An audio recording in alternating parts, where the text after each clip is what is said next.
ছোটোবেলা থেকে ভাবতাম যে আমি কখন জানি রেলগাড়ির সামনাসামনি গিয়ে রেলগাড়ি দেখব, কিন্তু এখন এমন একটা প্ল্যাটফর্মে থাকি, এমন একটা জায়গাতে থাকি যেখানে প্রতিনিয়ত প্রতি 30 মিনিট পর পর রেলগাড়ি আসে এবং যায়। আর এটা দেখতে দেখতে খুবই ভালো লাগে যখন রেলগাড়ি হর্ন দেয়, মানে পুরো 1 কিলোমিটার থেকে শোনা যায়।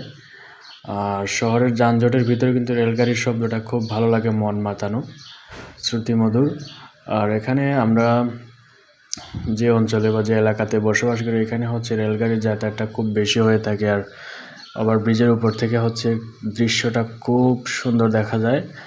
যাত্রীরা অপেক্ষা করছিল তাদের নির্দিষ্ট গন্তব্যে পৌঁছে যাওয়ার জন্য। রেলগাড়ি চলে আসা মাত্রই সবাই যে যার মতো করে প্রস্তুতি নিচ্ছে ওঠার জন্য। আর এটা খুব লম্বা ছিল না, তারপরেও সুন্দর দেখাচ্ছিল। আমি প্রথমে ভয় পেয়ে গিয়েছিলাম যে পরে টরে যাই কিনা। আসলে তেমন কোনো কিছু না, দেখার মতো। আর প্রত্যেকেই এরকম একটা দৃশ্য দেখতে খুবই পছন্দ করে। এখন দেখতে দেখতে আবার অভ্যাস হয়ে গেছে, কারণ এখানে অনেক লোক থাকে আর ভালোই লাগে।